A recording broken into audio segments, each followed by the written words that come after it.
चांद आसमान में ऐसे टंगा था जैसे कोई पुराना हंसिया। चारों तरफ सन्नाटा था और वो चांद वीराने में लंबी डरावनी परछाइयां फैला रहा था। उस रात हवा भी ऐसे चल रही थी जैसे कोई डरावनी कहानी कानों में फुसफुसा रही हो। गांव के बाहर पुराने बरगद के पेड़ भी सरसराहट से कुछ बताने की कोशिश कर रहे थे। ये कोई आम गांव नहीं था। यहां हर बुजुर्ग के पास चुड़ैल की हवेली की एक डरावनी कहानी थी। एक ऐसी पुरानी हवेली जो गांव के किनारे खड़ी थी और बहुत ही मनहूस मानी जाती थी। अर्जुन, जो शहर से आया एक नौजवान फोटोग्राफर था, ऐसी ही अनोखी जगहों की तलाश में था। उसने गांव की इन कहानियों को बस अफवाह समझा। वो अपने कैमरे और बैग के साथ गांव रतनपुर आया और 1 हफ्ते रुकने का प्लान बनाया। उसका इरादा था कि वो उस भूतिया हवेली की तस्वीरें खींचे और कुछ खास कैप्चर करे।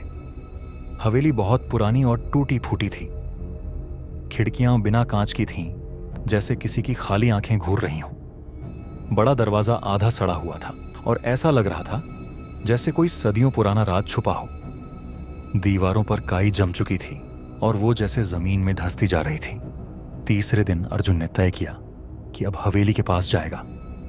गांव वालों ने उसे बहुत समझाया, बेटा उस हवेली में मत जाना, जो गया वो वापस नहीं आया। लेकिन अर्जुन ने उनकी बातों को मजाक में टाल दिया। जब उसने हवेली का दरवाजा खोला, एक अजीब सी पुरानी बदबू अंदर से आई, जैसे सड़ी हुई मिट्टी और कुछ पुराना गंधाता हुआ। हवेली में घुप अंधेरा था, सिर्फ उसकी टॉर्च की रोशनी और कदमों की आवाज गूंज रही थी। वो अंदर बढ़ा, कैमरा हाथ में लिए। ड्राइंग रूम पूरी तरह बर्बाद हो चुका था। टूटा हुआ झूमर जमीन पर गिरा था और लाल मखमल के पर्दे फटे हुए लटक रहे थे। उसे एक अजीब सी ठंड महसूस हुई, जो सिर्फ मौसम की वजह से नहीं थी। थोड़ा और अंदर जाने पर उसे एक कमरा मिला, लाइब्रेरी। वहां किताबें इधर उधर बिखरी थीं, पन्ने पीले और पुराने। जैसे ही उसने एक मोटी सी पुरानी किताब उठाने की कोशिश की, ठंडी हवा चली और उसकी टॉर्च बुझ गई। चारों तरफ अंधेरा हो गया। तभी किसी की फुसफुसाहट उसके कान में आई, तू यहां क्या कर रहा है? अर्जुन डर गया। उसने कांपते हाथों से टॉर्च जलाने की कोशिश की। जैसे ही रोशनी वापस आई, वहां कोई नहीं था। उसने खुद को समझाया कि शायद ये उसका वहम था, पर अब उसे ऐसा लगने लगा कि कोई है, कोई उसे देख रहा है। फिर वो ऊपर की तरफ गया। पुरानी सीढ़ियां कराह रही थीं।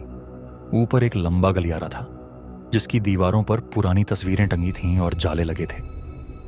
जब वो वहां से गुजरा, उसे ऐसा लगा जैसे तस्वीरों की आंखें उसे घूर रही हैं। एक तस्वीर की आंखें तो सच में उसकी आंखों से मिल गईं। उसमें एक औरत थी, गुस्से से भरी हुई आंखें और गंभीर चेहरा।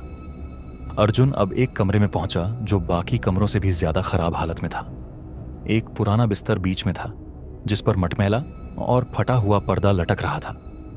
पास में एक मेज थी, जिस पर चांदी का एक कंघा और एक पुराना आईना पड़ा था। जैसे ही अर्जुन आईने के पास पहुंचा, आईना चमक उठा और एक पल के लिए उसे उसमें एक और चेहरा दिखा। पीला डरावना चेहरा और बिखरे बाल। वो उसका चेहरा नहीं था। अर्जुन पीछे हट गया। अब उसे हल्की हल्की हंसी भी सुनाई देने लगी, जैसे कोई औरत दीवारों से बोल रही हो, तू भी उन्हें ही परेशान करने आया है। अब अर्जुन को लगने लगा कि ये सब असली है। उसने कैमरा उठाया और भागने की कोशिश की। तभी उसने दरवाजे पर खड़ी उसी औरत को देखा, अधधुंध, पारदर्शी और डरावनी। वो तस्वीर वाली औरत ही थी। उसके बाल हवा में उड़ रहे थे और उसकी उंगलियां नुकीली थीं। हवेली में एक जोर की चीख गूंजी। अर्जुन ने भागने की कोशिश की, लेकिन उसके पैर जम गए थे। वो आत्मा उसकी ओर बढ़ने लगी। उसे औरत की ठंडी सांस अपने चेहरे पर महसूस हुई। उसकी आंखों में ऐसा दर्द और गुस्सा था जैसे उसने बहुत कुछ झेला हो। अर्जुन को उसके बीते हुए जीवन की झलक दिखी। किसी ने उसे धोखा दिया था और उसकी जान ले ली गई थी। अब वो आत्मा बदला लेना चाहती थी, और फिर जैसे ही उस आत्मा ने अर्जुन का चेहरा छुआ, अर्जुन को ऐसा लगा जैसे बिजली का झटका लगा हो। उसकी सांसें तेज हो गईं और वो जमीन पर गिर गया।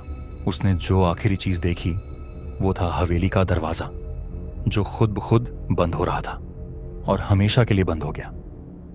अगली सुबह गांव वालों को हवेली के बाहर अर्जुन का बैग और कैमरा मिला। उसका कोई पता नहीं चला। गांव वाले बस चुप रहे, क्योंकि वो जानते थे हवेली ने एक और को निगल लिया था। अब हवेली फिर शांत थी, लेकिन उसकी दीवारें फिर किसी जिज्ञासु इंसान का इंतजार कर रही थीं।